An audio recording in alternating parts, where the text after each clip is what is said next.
Now, I was thinking when I was thinking about driving out here today, just how exciting it is to be a part of this. And I know that everyone is sitting here just loves that moment when you're picking up a new book and you're getting ready to turn to the first page. And my favorite genre of work is inspiration. And there's nothing more inspirational than thinking about living in a world of peace. So we're here today, and we welcome you to a conversation with winners of the 2011 Dayton Literary Peace Prize. Now, the authors are going to be sharing some information about themselves. They are going to provide a short reading from their work, followed by a question and answer period.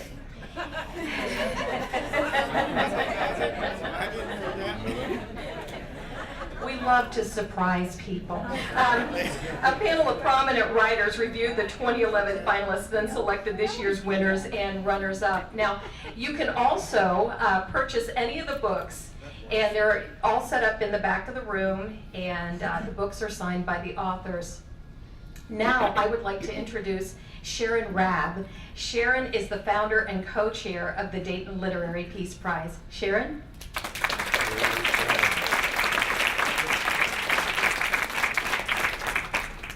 Thank you, Kim, for spending your Sunday morning with us, and thank all of you for attending this event with us. These writers are so exciting, and I cannot wait for you to meet them. One of the things that is new this year is that the Lifetime Achievement Award has been renamed for Richard Holbrooke.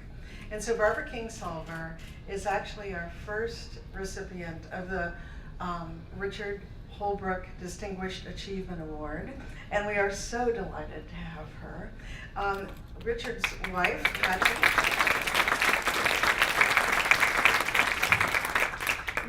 wife, Kati Martin, is in town. She right now is going through the Hope Hotel, and she's traveling through Wright-Patterson with the base commander.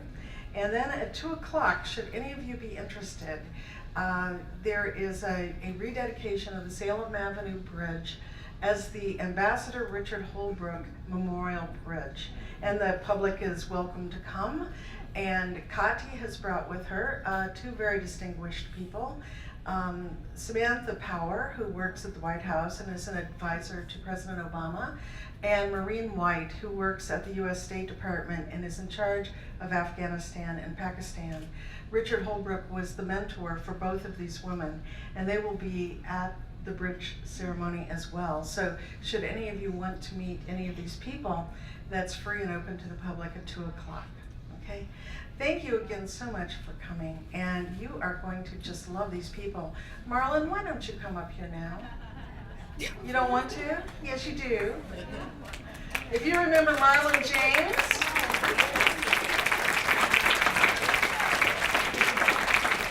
he was our fiction winner last year, and while he won't be presenting, but I hope he will be responding to questions as well.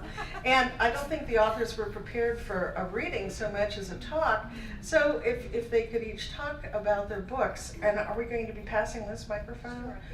Okay, just make sure that you have the microphone before you start talking, even though you think you can project. Maybe that's not true. You object? I'll do it up there. You'll do it up here, okay, and all of you can do that as well. Okay, well, thank you again, and see you later.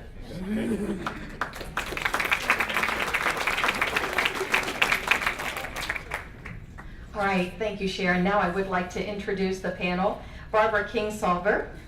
Hi, Barbara. Sharon Rabb.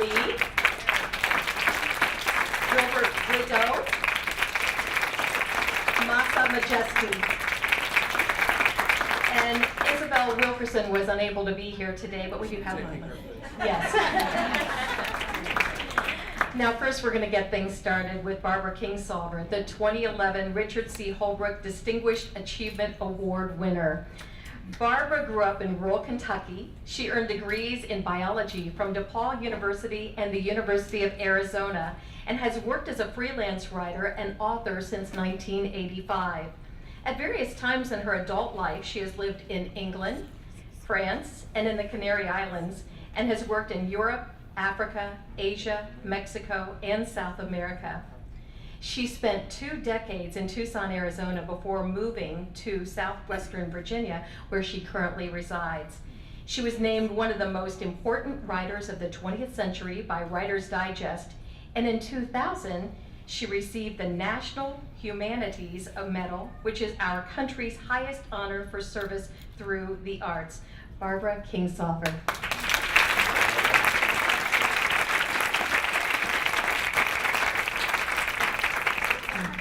As you probably surmised from our shocked expressions, we were not advised about presenting a reading, so I'm going to be defiant and refuse to do that. Uncharacteristically defiant, I should say. And actually, I'm just going to present very briefly because I love questions and watching, especially watching other authors answer questions from me. I was raised in a culture in which it was considered extremely rude to talk about yourself, especially if you're a female. So I don't do. That's why I write. That's why I write about other people. But you see, if you do ask a question, it's polite to answer, so I can do that. I will simply tell you that I am a writer because I have no choice. That's how I feel. It seems to me the most important thing in the world to do. I've written, I'm just about to finish my 14th book. And it's a funny thing because I've been going around for the last year saying I had 12 books in print, and my daughter told me last night, she had counted them up online or something and said, "Mom, there's 13, so I'm like one of those hotel elevators that skips from 12 to 14, you know. I guess I just missed that floor, but about half of those books are novels, and the other half are sort of a yard sale variety of nonfiction, poetry, essays, and so forth.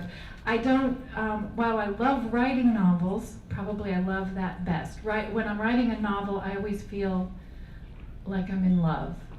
And my family will tell you that I act like that too. I say, see ya, I'm going to my office. But I also really appreciate having a variety of genre at my disposal. Because I begin with theme, I don't begin with character or with incident. I always begin with theme. I decide what it is I want to say, what I want to write about, and then I decide which form is the best vehicle. Maybe it's a poem, maybe it's an essay, maybe it's a narrative nonfiction book, or maybe it's a novel. And because of that, I guess I think of myself as a content provider. But of course, in my day-to-day life, what I think about most is craft. When I'm at my desk, I'm working hardest on making this sentence the best sentence that I've ever written. At least that's always the hope. And, you know, it's not always going to be, but then you can fix it. So while I concentrate in the day-to-day on craft, I always know that what's coming through is content, because that was my point of origin. That's what I really am doing this for.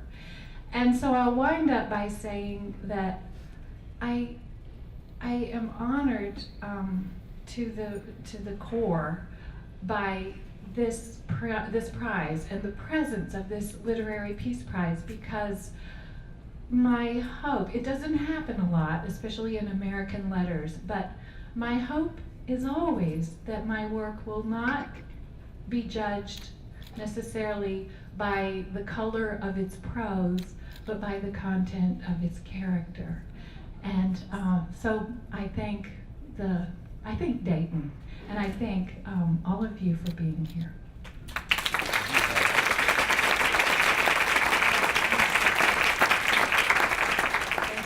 and we will have question and answer period at the end. Next, I would like to introduce Chang Ray Lee, who is the author of The Surrendered, Native Speaker, A Jester Life, and Aloft. The Surrendered takes a closer look and a personal examination of people torn and formed by the violence of the Korean War. The Surrendered was included in the 100 Notable Books of 2010 list by the New York Times Book Review, voted one of the top 10 best books of 2010 by Publishers Weekly, named one of the top 25 books of 2010 by Kirkus, and was one of the editor's picks for the year by BarnesandNoble.com. Selected by the New Yorker as one of the 20 best writers under 40, Chang Ray Lee teaches in creative writing programs at Princeton University.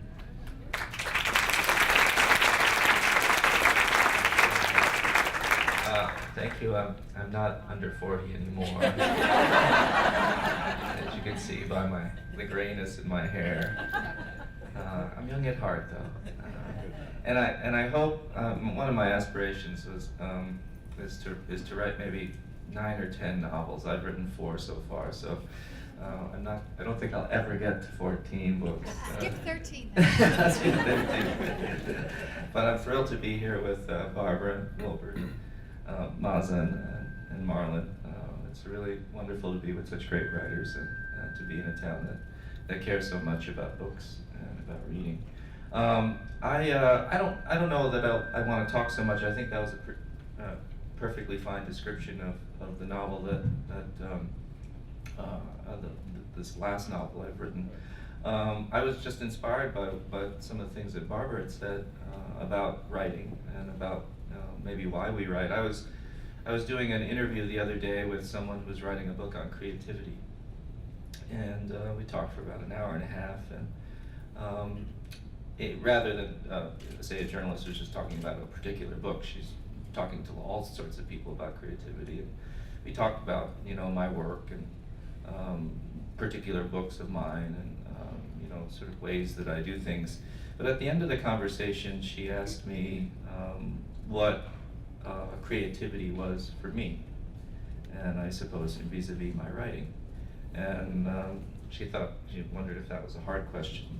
And I think it is a hard question, except the funny thing is that I've always, I guess, understood what creativity is for me, and why I do the thing that I do, which is, it happens to be writing. And I guess I would just say that I could sum it up in one word, which is freedom. Not political freedom, not moral freedom, but a certain kind of existential freedom. It's really writing for me is the one thing that I can do, that I do daily, that is absolutely, purely, and essentially mine. I don't have to write for anyone. I don't think about anyone else's needs. Not that I don't think about, of course, the characters and the stories, but it's the one part of my life in which I feel that I have absolute control, that I am the judge. Not that there aren't many judges after that, but it's a pure moment, and I think that's for me why I'm drawn to it. Why I'm drawn to the desk each morning. Unfortunately for me, I only write novels, and I wouldn't say that I fall in love with writing novels. In fact, it's sort of like going to meet my torturer each morning. It's a difficult relationship, but it's one that I suppose that I've given myself over to, and again, once you do that, I think you're fairly open to the things that might happen. And one of the things that I hope happens is that in the course of however many thousands of words I write, that a few of them stand out and speak something of the truth of our nature or of our time, of our place. And I think if I do that, that's as much as I can hope for. So thank you.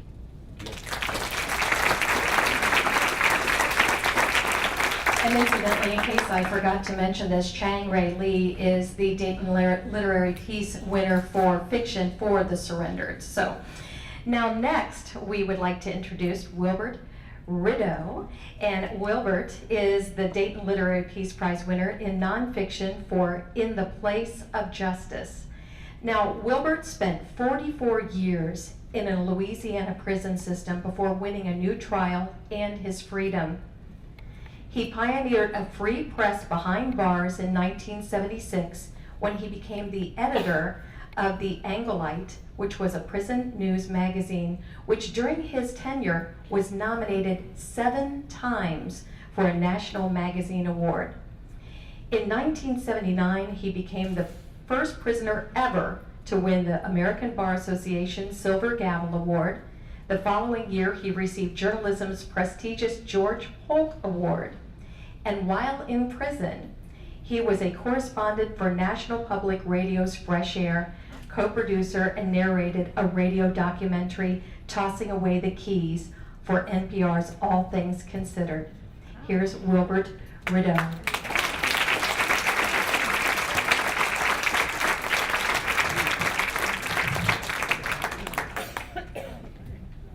I've been surprised before. I don't get surprised anymore. The thing about prison is sort of like Boy Scouts in some respects. Is this right? Yeah. Is there an echo? It's sort of like the Boy Scouts.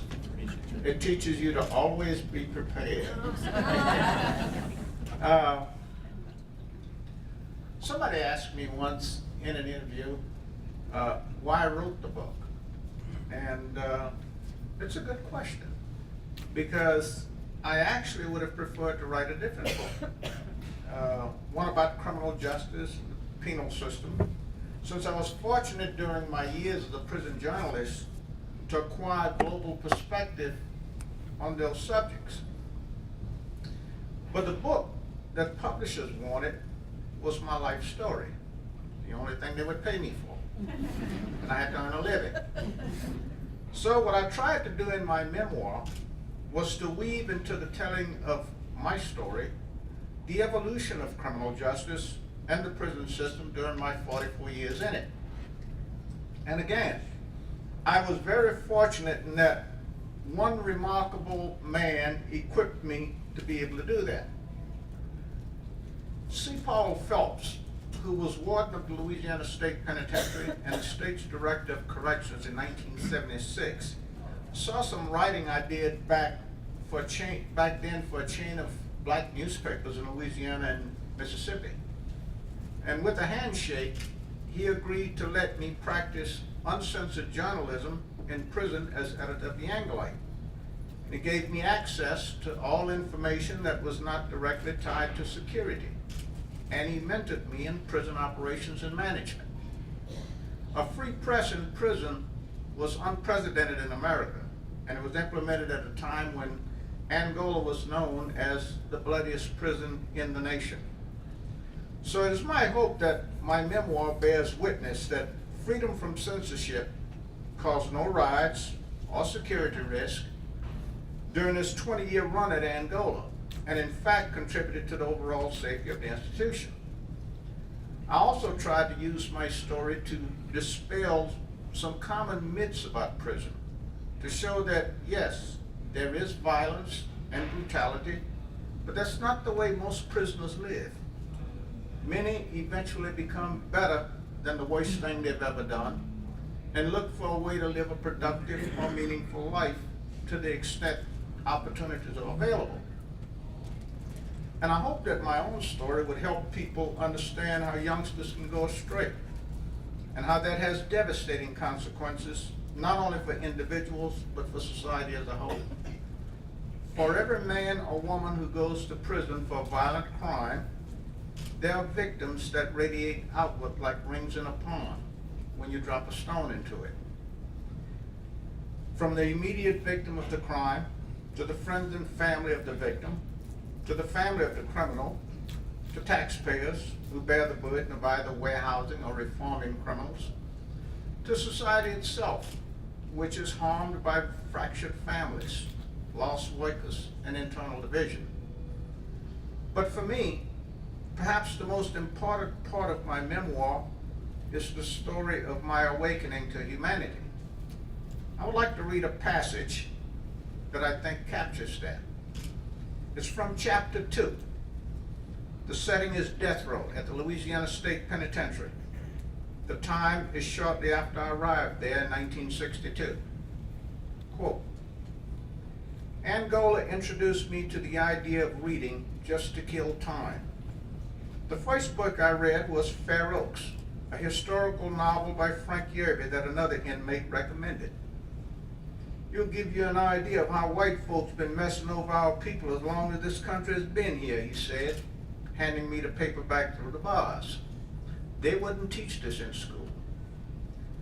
And the enslavement of Africans in the American South had never received more than a passing mention in the history classes I attended. But this book brought it to life and ignited something in me. I wanted to know more about slavery, about history, and ultimately about everything. The more I learned, the more I saw.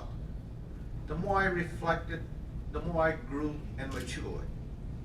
There were no lightning bolts, no instant overnight revelations. It was a long growth process in which I began to shed the ignorance, anger, and insecurities that had governed my previous life. Eventually, I came to see that there was so much more to life and to the world, so many options available, that as bad as things might have been, I was never as trapped in life as I had believed. I realized that my real problem had been ignorance, and as a result, I'd thrown away my life. Reading ultimately allowed me to feel empathy, to emerge from my cocoon of self-centeredness, and to appreciate the humanity of others, to see that they too have dreams, aspirations, frustrations, and pain. It enabled me finally to appreciate the enormity of what I'd done, the depth of the damage I'd caused others. But as I read, I found hope in the stories of men who had come from humble beginnings, or who had overcome great obstacles, sometimes of their own making, and had gone on to accomplish great things or make major contributions to their world. Men like Mahatma Gandhi, Malcolm X, Otto von Bismarck, or the nameless English convicts that were exiled to Australia and went on to build a nation. These books inspired me to think, for the first time in my life, that maybe I could do something to redeem myself, contribute something to the world, and not let my crime be the final definition of me. End quote. Thank you.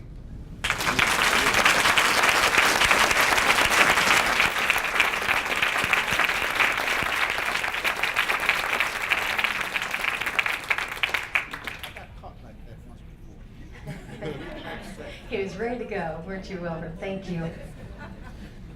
Next, I would like to introduce Masa Magesty. Now, Masa is the Dayton Literary Peace Prize runner-up in fiction for Beneath the Lion's Gaze. Now, Masa was born in Addis Ababa, Ethiopia, and she graduated with an MFA in creative writing from New York University. In 2010-2011 Fulbright Scholar and recent Pushcart Prize nominee, New York Magazine named her a new literary idol. Now, she was also received fellowships from the Emily Harvey Foundation, the Prague Summer Program, the Virginia Center for the Creative Arts, and Yadu. Now, her work has appeared in 42 Opus, the Baltimore Review, Ninth Letter, in the anthology Homelands, Women's Journeys Across Race, Place, and Time, and has been translated and published in German and Romanian for Letter International, Beneath the Lion's Gaze. It's her first novel, and she currently lives in New York. So now we welcome Masa Magesty. And Masa, would you like to sit? All right. Thank you. I tend to be shorter than podium, so this is a little bit better. I've been really inspired by hearing these writers, and nearly all of them that I have read and really admire. And Wilbert's story is just really incredible and inspirational. And listening now, I think one of the things I can talk about is just my own motivation to write this book, Beneath the Lion's Gaze, which is set in 1974 in Addis Ababa, Ethiopia, and begins in the early days of a Marxist-backed revolution that would depose Emperor Haile Selassie and install a dictatorship that did not leave until 1991. I can compare what happened in Ethiopia maybe to what's happening in Syria right now and the Arab Spring, but if you can imagine a country that no one paid attention to when all this was happening. And so all the devastation, really these young people that were confronting tanks and soldiers did it on their own. And my book deals with one particular family. But I think I wanted to write this book partly because of just my own memories I had of those early days, and I only have a child's memory, which I think the best way that I can describe it is just snapshots, a photograph. And I can tell you about a moment, but I couldn't tell you what happened before or what happened after. And I would ask my family, why did this person go away? Why did these soldiers come in? Why was this happening? What happened to this aunt? And usually my family's a wall of silence. The one thing I've learned, you cannot ask your family anything. It's so much easier to just ask a stranger and they'll tell you. So I wanted, just in not having these questions answered, which to me was a testament to how fresh the wound and the trauma still is for so many Ethiopians, I started researching, and from that grew this book that really is basically completely fictional, except for a few moments that are memory. What is really special to me about this Peace Prize, the Literary Peace Prize, I think was kind of brought home a few days ago in New York City. I went to see a screening of what I consider the best political film ever made, which is the Battle of Algiers. And it talks about the Algerian fight for anti-colonialism, this fight for freedom. And one of the former Liberation Front leaders, his name was Saadi Yassef, who was in the film playing himself, was there. And he was this 84-year-old former rebel leader speaking to all of us about this film. And he was called a freedom fighter back then. Today he would be called a terrorist. And someone asked him in the audience, what advice or what words of wisdom do you have to give us as we watch the Arab Spring, as we watch the war in Iraq, as we see what's happening in Afghanistan? What can you tell us from your experiences as a fighter? He said that he goes back to Algeria now. He goes and speaks to students in Iraq and Palestine and all these places, and he tells them that, he asks them one question. He says, after your heroism, after the martyr's death, after the revolution, what do you have? What happens after? And he says, this is when we have to pick up the pen. This is when you have to open a book. And the revolution then begins with knowledge. And that kind of ties in for me what this Literary Peace Prize means and why I'm so honored to be here. So thank you. Thank you, Masa. Now, even though Isabel couldn't be here today, I would like to talk. Isabel Wilkerson, the Dayton Literary Peace Prize nonfiction runner-up for The Warmth of Other Suns. Now, Isabel, who spent most of her career as a national correspondent and bureau chief at the New York Times, is the first Black woman to receive a Pulitzer Prize in the history of American journalism and was the first Black American to win for individual reporting. She was inspired by her own parents' migration, and she devoted 15 years to the research and writing of The Warmth of Other Suns. She interviewed more than 1,200 people, unearthed archival works, and gathered the voices of the famous and the unknown to tell the epic story of the relocation of an entire people in the warmth of other suns. And I wish Isabel could be with us today, but unfortunately she was unable. Now, you had Marlon come up here a few minutes ago. I would like to introduce Marlon James, the Dayton Literary Peace Prize winner for fiction. And Marlon is going to host the question and answer series. And I'm not really sure how this, yeah, you are. It says so right here in my script. And my script doesn't lie. So what I'm going to try to do, if you don't mind, I'm going to hand you this microphone, and then I will take this microphone out here. We'll see if this can work. So this is a work in progress. Give Marlon a chance to recoup for a second. I'll just come up there. All right, that works. I love podiums. I will come out here.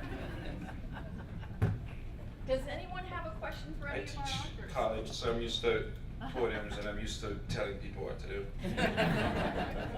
Usually they're 17 and they think they're already smarter than you. You know that age, the 17 to 21, I'm smart, so why is everybody dumb age? I live in that every day. It's so great to be back. I jumped at the chance when Sharon asked me if I wanted to come back this year. I almost told her, don't ask questions where you already know the answer. And it's just so great to be back and to be with all these fantastic writers who have read. I have to, because I'm giving a speech about them later.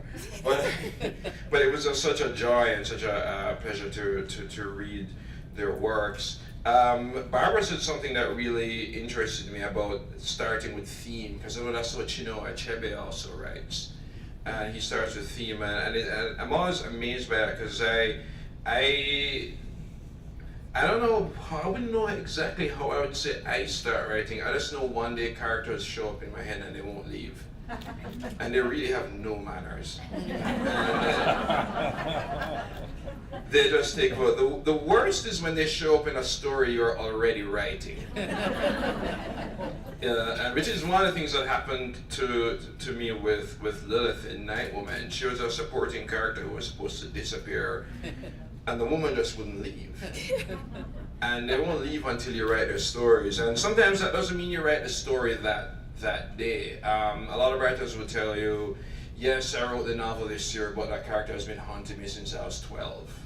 You know, and so on, and it's that also happens when, you know, characters show up and won't leave. And I remember that's how the closest thing I'd say to our process. I go back and forth with writers about process, and we can debate that if there is actually such a thing, but I'll save that for the fights later. So I'm going to open it up pretty quickly to questions, because I'm here almost as the local this time. So. I have a question. Now, Masa and Wilbert both addressed research when they spoke, but Sharon Rabb and Barbara Kingsolver, research. In your book, The Surrender, you know, obviously there was research involved, and Barbara, your books, each one is so different setting, different topic, but I'm thinking, oh my goodness, the work that must go into the research, you know, for each one of your books. So the two of you, I would like you to respond to the amount of time you put into research on your books. Oh, yes. Well, yeah, and The Surrendered is set in a number of times and places, in fact, not just the Korean War and the 1950, but you know, in Italy in the 80s and Manchuria even 1930s. So I did actually do a good amount of research, probably 2 or 3 years, not full-time research, but doing the typical things, you know, spending lots of time in my library. We have a big library at Princeton. Also taking trips to Italy, which was quite pleasant. My friends sometimes cynically say that, you know, I just write books which I can take trips and then deduct those trips. But then of course, you know, there's interviewing to be done, and so I did all those kinds of things. But you know, the funny thing about the research for me, and I'll have this welter of material, portfolios of stuff, pictures, notations, books, articles, is that once I've gone through them all, I rarely consult them again, which is a funny thing, because I think I don't consider myself, particularly in this last book, I wasn't considering that what I was doing was historical fiction. It really wasn't about that time.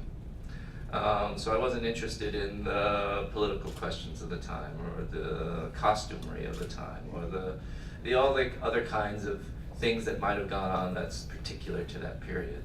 Obviously, I wanted to set it in a particular backdrop that suggested, you know, conflict, war, and violence. And because my book is really about what happens to people after all that. So really I was focused on the people. But what I found with the research was that obviously it gives me a kind of backing for being able to create certain scenes. But the funny thing is that I'm not using that research to just mimic it and then write it down, because once as a novelist, you can never find exactly what you need. It's never really there. That's not, I think, the point of research. I think the point of research is that you read so much about a particular place or time that it allows you the confidence and faith to invent within it, and to invent within that scene. So, for example, I had a sheaf of photographs from a Korean newspaper in Seoul of the period 1950 to 1954, and many of them were quite mundane photographs, you know, just of valleys and towns and cows along the road. But the amazing thing is, and I don't think I ever described one of those photographs in my book, but again, it allowed me to have this I guess this reel of pictures, both still and moving, that you know, again, gave me a certain kind of confidence that I could, within some imagined scene, then invent all the things within it that I particularly needed and the characters particularly needed. And that's for me what the research is about. It's not the case with every writer, I mean, this is just my case, but that was my experience with it.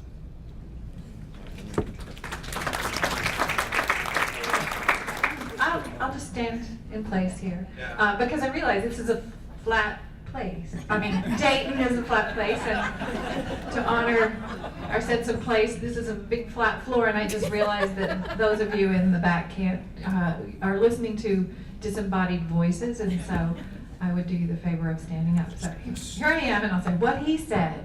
I agree. It's interesting that I feel the same way, that the research that I do before and sort of simultaneously with the creation of a novel, especially an historical novel like The Lacuna, which is sitting there, which takes place entirely in times that I never lived in.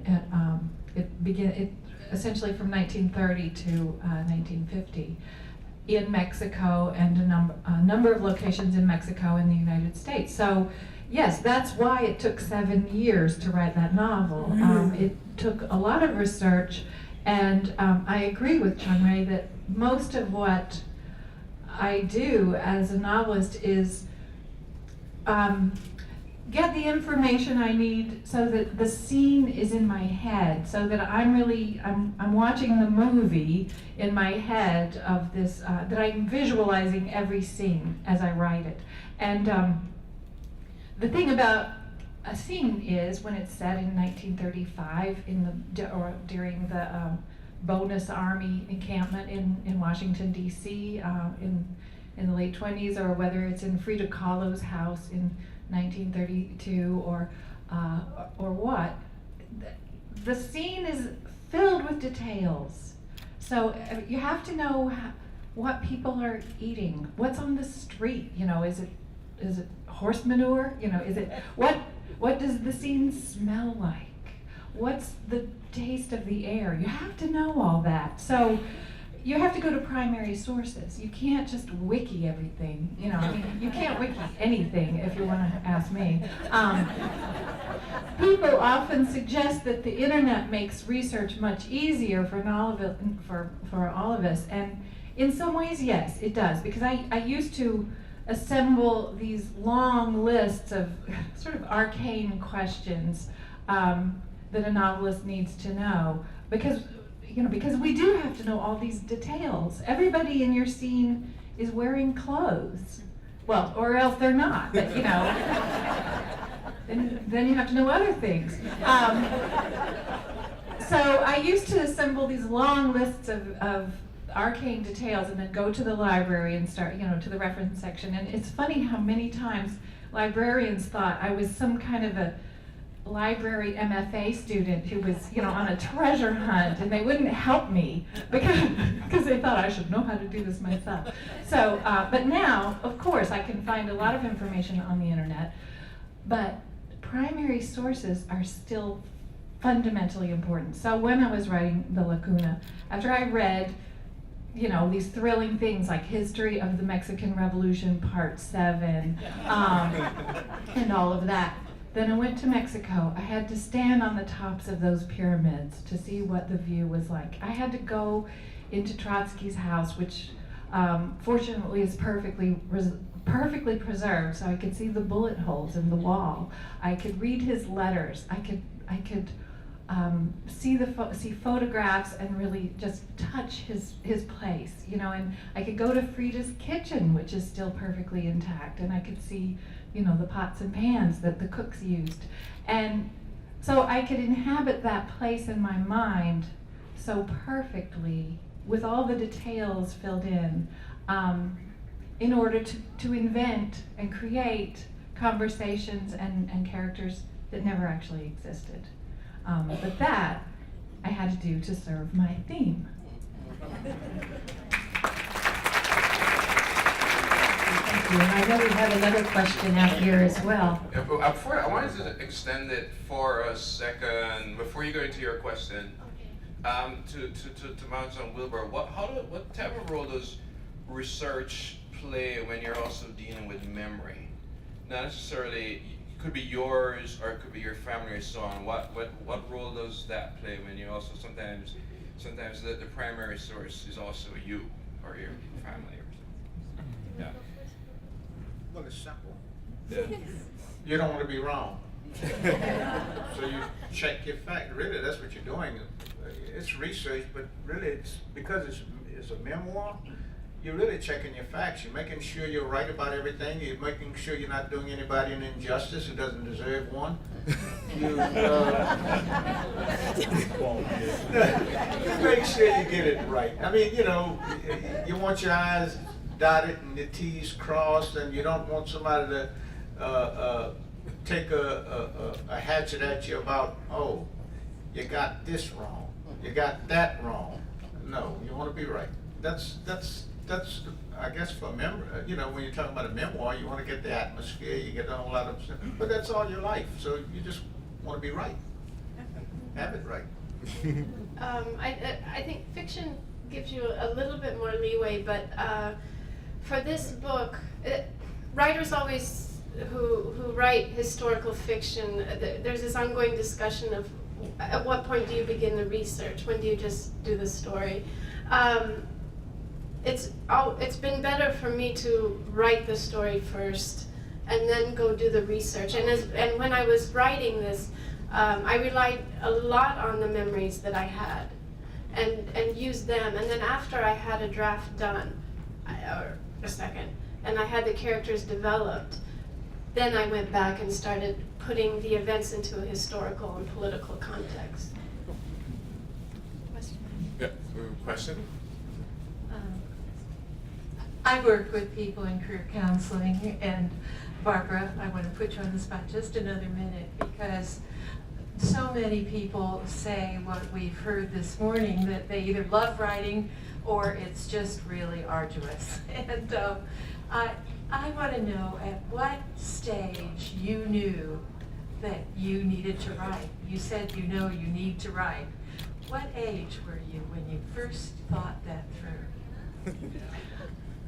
I knew I needed to write when I was old enough to hold a pencil this way as opposed to this way. I always wrote. I started keeping a diary when I was 8 because somebody gave me one of those little diaries with the lock and the key, and I filled every page with, and I still have it, and it's tediously boring, but I filled every page.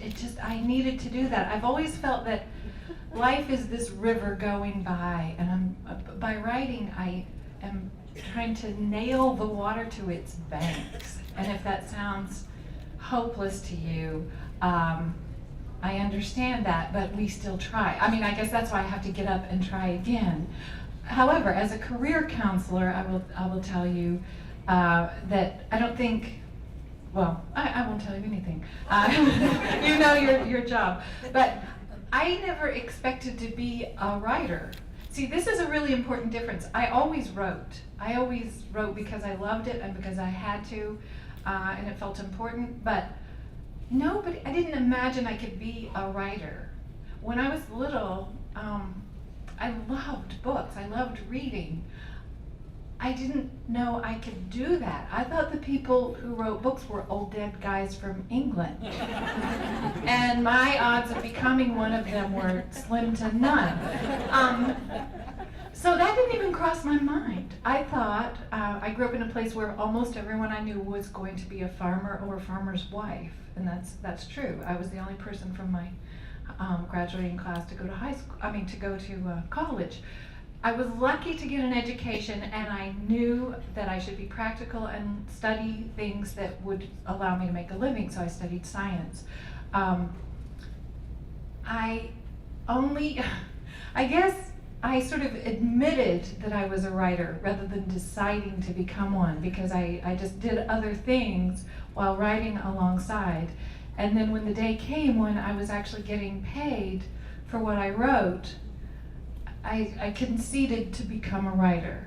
But I am very glad that I never studied writing. I never took writing classes in school. I took everything but writing classes in school. I learned to write, I suppose, by reading books that I wish I had written myself. And I still do that. I mean, that's how I learned to write. And when I get stuck in a passage, when I think, when it is, and when I say that I love writing and that it's not, as opposed to the alternate view that it's meeting torture, oh, come on, we all have love relationships like that, right? Sometimes there are days when you want to kill your beloved.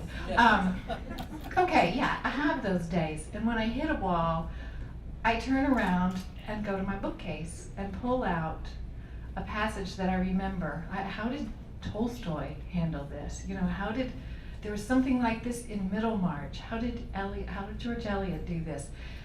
I receive my writing lessons every day from all those old dead guys in England, and those dead women and those living women. All of those people are helping me find my voice every day. They're always there.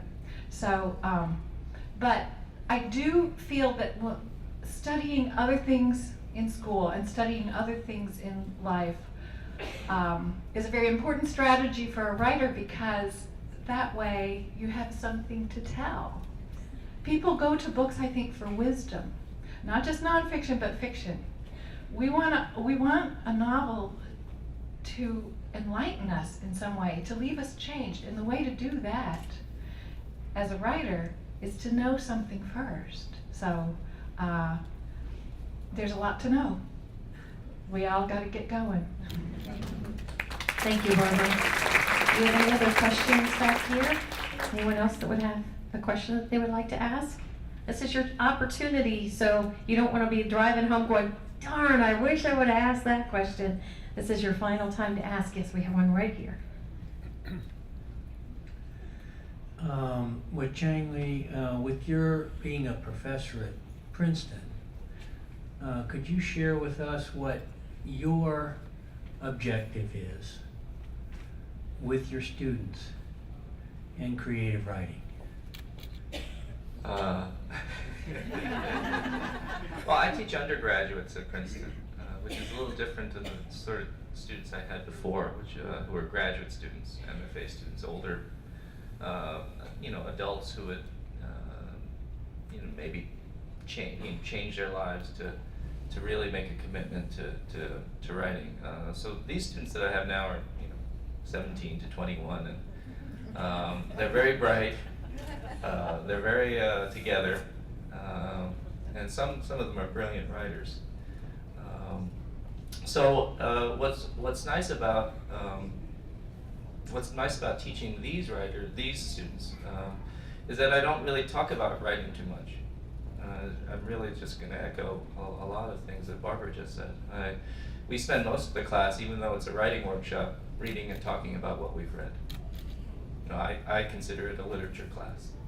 And the literature that we read is probably a little different than the literature they are used to. I try to give them some more contemporary writers that they hadn't been introduced to, because I'd like them to know what's being written now. I think that's important.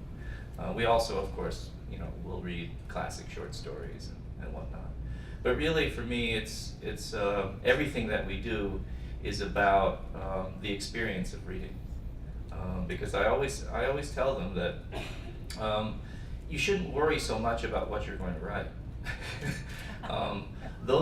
That kind of stuff will come out. And as I always say, I often write simply what I want to read, not what I think I should write. And I think there's a big difference between those two things. And I think a lot of students get into trouble because they think they should write in a certain way, given a certain story, given a certain set of characters. And they're all have these ideas about what that true writing or good writing sounds like, rather than what they all know and are probably really quite sophisticated at, because we've all been reading from a very early age, and we'll read right till the end, whether we write or not. We all know as readers, either whether we can articulate it or not, what good writing is. We can feel it, right? Even if you don't have to even think about it. You can read something and just know, this is good writing, this is good language, this is a story that has texture and color, that has movement and energy. And so those are the kinds of things that we talk about in our class. And the hope is that they'll go back and when they do their writing, not think about these things, because I don't really think you can teach writing. But maybe after some point that there'll be some osmosis. And I think, again, I'm just trying to really get them to be more experienced and attuned readers. Thank you. We have another question over here. First a comment and then a question. I'm a retired English teacher for 36 years, so I love books. And a book has to really be special for me to return it and go back and go back. Hamlet is one such play.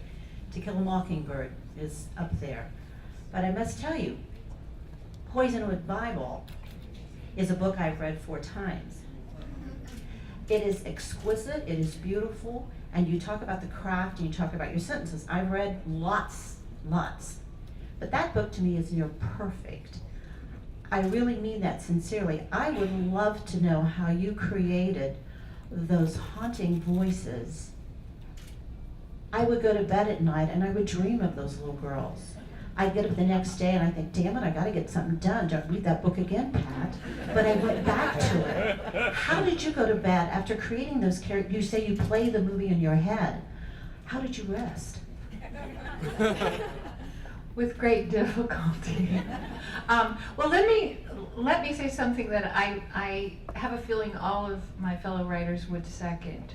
That is, thank you for reading the book more than once. I think that all of us, when we're at our desks on those days when we want to kill the one we love, when we're wrestling with exactly the right metaphor, when we're structuring these sentences, when we're reflecting the end in the beginning, when we're doing all these subtle and careful adjustments to make the prose what it is, to craft our prose, there's the little devil sitting over here saying, they're not even gonna notice. So, so thank you, because when you read the book the fourth time, you're probably noticing. And I do believe that we put, when we write our books, we know that there are many kinds of readers. Some will be reading to find what happens. Some will be reading for the experience of being there. The book is for everyone. There's no wrong way to read a book, except upside down, maybe. Whatever you gain from it is yours. I firmly believe that. But we do put a lot in there that you might not notice the first time. So, so yes, it's just, I mean, the simple answer is it's an enormous amount of work. One has to be devoted to making those voices what they are. And I mean, I could tell you how I did those 4 voices, but that would take a while. But in brief, I spent about a year choosing a scene and writing it from 4 points of view, over and over and over again. I spent about a year just finding and distinguishing those voices, so that when you would I hoped that you'd be able to open a page and read one sentence and know who it was. So there's, and I'm trying to kind of speak for all of us. I'm sorry, I feel like I've hogged the mic, but I do think that we know a lot more about our characters than we put on the page, but everything we know is reflected in what's on the page. And so awake and appreciative readers are our heart's joy. Thank you. We have time for one more question. Yes, I just wanted you to talk about that process yourself. I know for me, if the part about surrendering stuck with me, because I fight that tooth and nail the entire time, because there's this little nasty thing called the writer's ego. And sometimes you have this idea of what a story is, or you have an idea of what a character is, and it's no different from walking into a room and drawing a conclusion of a person. Characters are people too, and you'd be surprised how sometimes the one person standing in the way of a character is the writer. And I have that, it's easy for me to pick it up in student work. I was like, you and your character are fighting over the story, back off. It's not yours. But then I'll find myself doing it. And I was like, character wants to go east, but I really want to write about west. It's funny, I have this almost obsessive compulsive hatred of adverbs, and I don't use them. And one of my characters uses them, and then we got into this huge fight. The fight spilled over into Facebook. I was close. What do you do when your character wants to use an adverb and you hate adverbs? And Richard Bush, who was here, who won the Peace Prize year after me, he jumped in like, it's not your story, Marlon. You need to let it go. I was like, I can't let it go, damn it. I don't use adverbs, and nobody I know is going to use them either. And it's. I would love to say my character won that fight. Nah, she didn't. She didn't. I should probably win later. But it is. The point I'm making is that it's not always an easy thing to surrender to characters, because it's just as. It's almost similar to that point where you realize a person who you had only one idea of is actually multidimensional, has their own conflicts and contradictions, and they come with their own backstory, and they're going somewhere you're not going. And it becomes a process for yourself as well, because you're not going to get a good story until you do that. You might have something, but it's not a story. It's not a novel, because you have to go back to being a sort of non-judgmental spectator, in a way. And you'd be surprised, a lot of character writers still don't agree with that. My friend Kai Miller, he believes, no, it's my book, it's not hers. Yeah, so.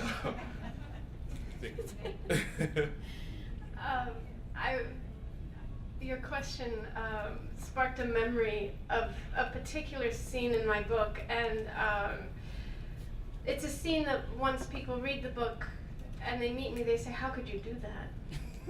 And I remembered, and usually I'll say, it was hard for me too. It was this moment where I think when you sit down at your computer and you start writing and you're having a good writing day, and the words seem to flow, the sentences go, and soon you're not really in control. It's almost, some people have said it's almost like dictation. You're just writing down where the story is going.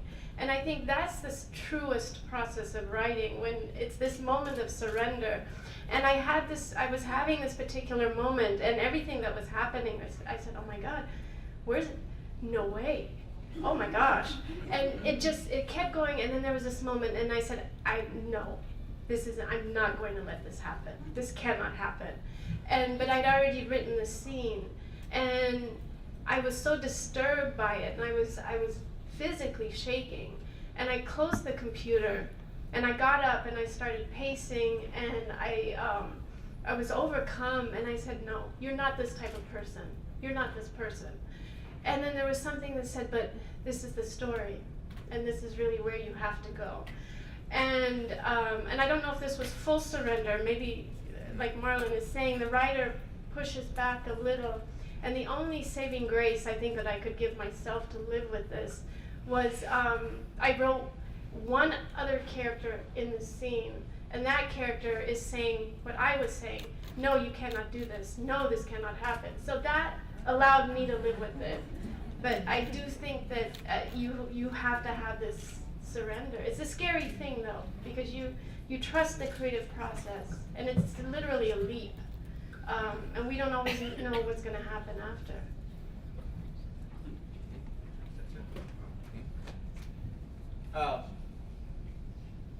This is a little difficult for me because I've never written fiction. For 30 years I was a journalist, and then after that I wrote a memoir. For me, writing it's always been getting the facts right and sticking to them.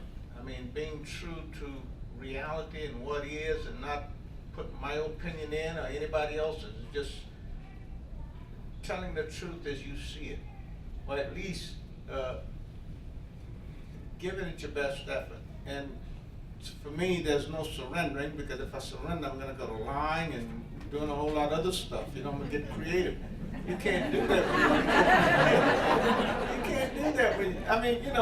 When you're trying to, and that's what I'm saying. That's the difference between a journalist and somebody who writes fiction.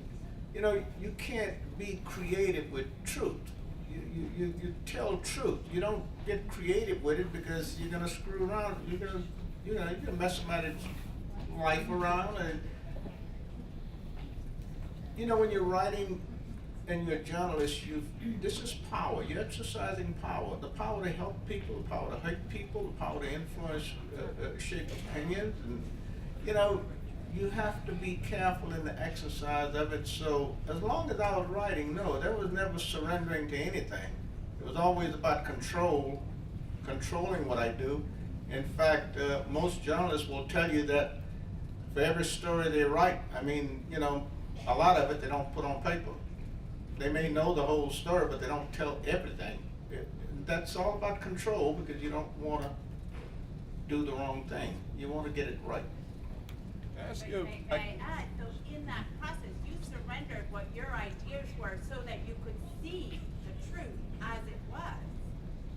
Oh, yeah. So you had to, a lot of what you said is exactly that you're seeing it as it is. You're able to sustain attention to the truth of what's going on. Okay, let me go. I see where you're coming from, and let me say this.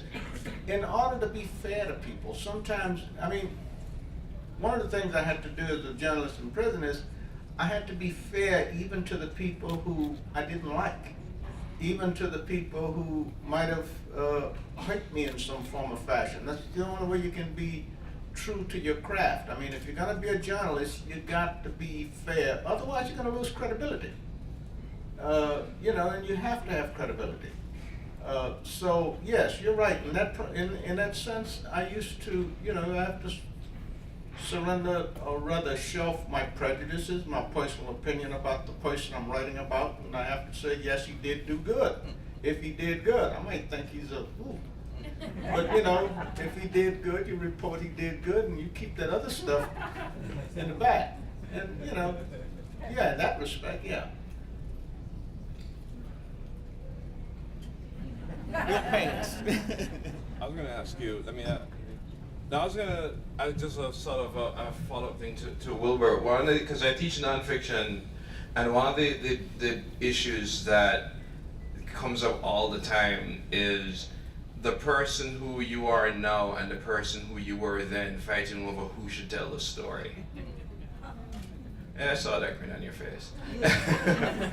If you ever come across it, and what happened? That's difficult because you know, in the like in my book, it you know, it spans almost it spans over half a century, and there's me at age 19 about to get lynched, and you know, I have to tell it through that the way I felt back then, but the bottom line is it's who you are today. You know, and that's what you're gonna tell it from. I mean, why do you ask me that? I've never thought about it. I'm thinking about it. I'm answering, and I'm realizing, you know, this is okay. That's what happens in my classes, sorry. I guess it helps if you're a little schizophrenic. You know, you tell it from age 19, then you go, you know, later on, age 60, you tell it a different way. But I guess you have to pay attention to that. Because you have to write it. If you were 20 years old, you have to show you 20 years old. You have to be 20 years old in what you're writing. And but when you're 60 or 70, you have to be 60 or 70. I guess you know, yeah, you got to move around a little.